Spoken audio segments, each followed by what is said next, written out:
Travis and Shedeur come in with Coach Prime. Those two players and Coach Prime attract the guys they brought in with them in the transfer portal, obviously, but they attract Jordan Seaton. Yeah. You get a 5-star number 1 tackle in the country. Well, now Seaton's in there balling, and he's going to be first-team freshman All-American, maybe just an All-American. Like, let's just take the freshman tag away. I've never seen a freshman operate like this before, and I tip my cap. Yeah. I played as a freshman as a true freshman in the NCAA, and it was fucking ruthless. I got hurt. I was not ready to play. So, like, should have redshirted. How with Smith being there and Juju and all these other kids, and they're offering in-state guys now with Zane D'Souza being committed, the big tight end from Loveland who's Dungeon Family. They offered Deacon, he's Dungeon Family. Brett Coolidge's Dungeon Family. Do you think now Seaton's going to be able to attract the next guys that come in, and like not just 1 or 2 of them now? I mean, shit, if you're a dog, why don't you want to play at CU? I got to agree with that, because all we are is just DAWG dogs. Yeah, I think so. I mean, I think it's sort of like the Peyton Manning effect with the Broncos. I mean, the Broncos got really good all of a sudden. Why? Because you get Peyton Manning and people want to play with him. Well, that's what happens with Colorado is you've got guys that have wanted to play with Travis and Shedeur. I mean, you look at these receivers talk about, LeJonte West was like, I wanted to play with Shedeur Sanders. I mean, the guy gave up catching 108 passes last year at FAU, and he could have done the same thing this year to catch maybe a third of that or half of that this year and play with Shedeur. And so I think the same thing is going to happen with Jordan Seaton is, you're going to see these guys want to be here. And frankly, I think there's always been that appeal with Colorado with Deion Sanders here. But the one piece that has been missing was the wins. And now you're getting the wins. And now these guys show up and like, oh, everything they're saying is actually true. and they're actually going to win football games.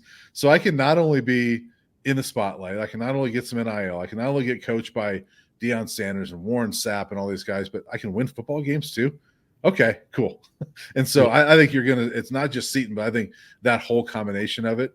But I do think, guys like Seaton are a trailblazer in that that's a risk. For a 5-star to say, yep, I'm going to put all my eggs in Colorado's basket. Hell yeah, it's a risk. But look, I think it also sets a little bit of a precedent, And look, I can only go with what I've experienced back in the day, but the 2000 recruiting class, God, I'm old.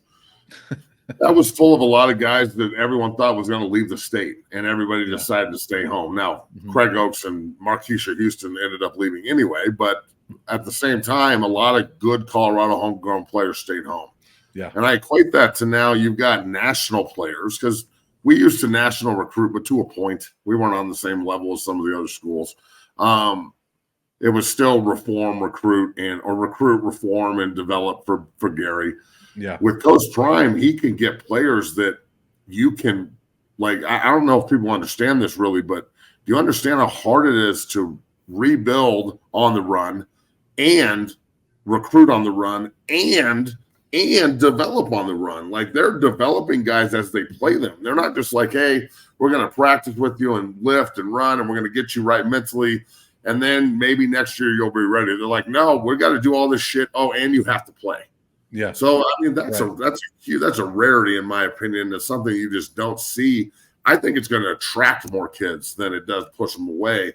Like, you've got national recruits all over the place looking at CU and going, how do I go play there, rather than, man, well, if they recruit me, I guess I'll give them a look. They're seeking us out. Like that makes recruiting a whole lot easier when the recruits come to the till.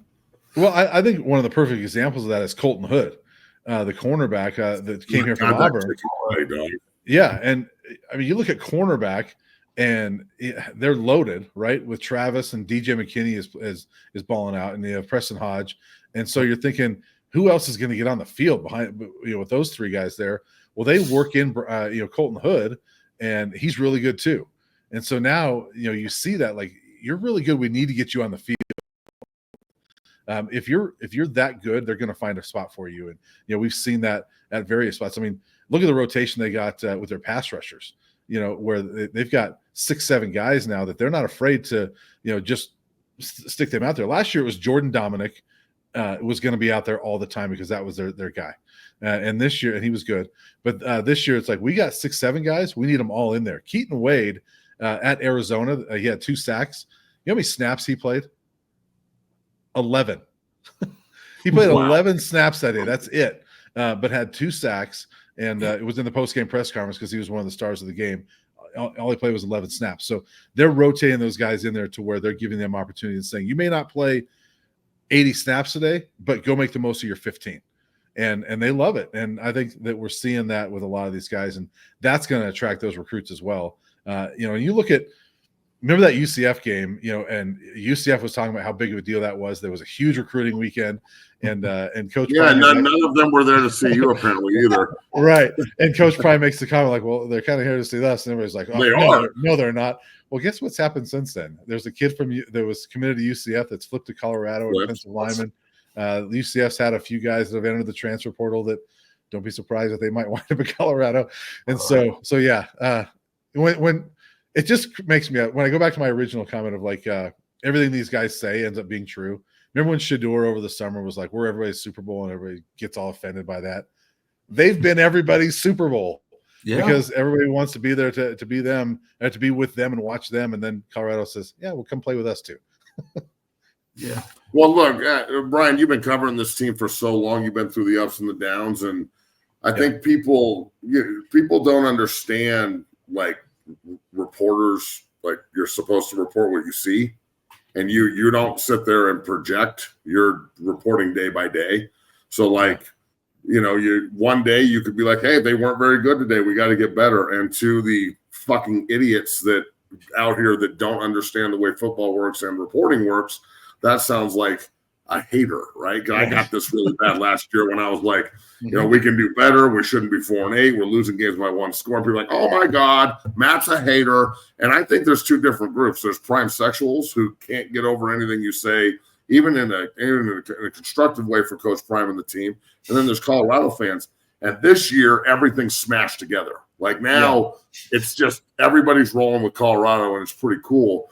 I think it's awesome because winning unifies everybody. You know what I'm saying? And it makes the people that just want to make it about, like, look, football's not about what you say. It's not about what reporters say. It's not about what players say. It's not about what coaches say. It's not about what recruits say. It's damn sure not what the chat says, or the community. Right. It's about what you do. Yeah. So the fact that you said this at the beginning, like, I'm going to go back and remember the press conference when we were standing there and I looked at you and I was like, dog, fucking Deion Sanders is our coach. Can you believe this shit? And you're like, nope, it's fucking crazy. Like, it's go back and listen to what he said, what he was going to do. He's done all of it.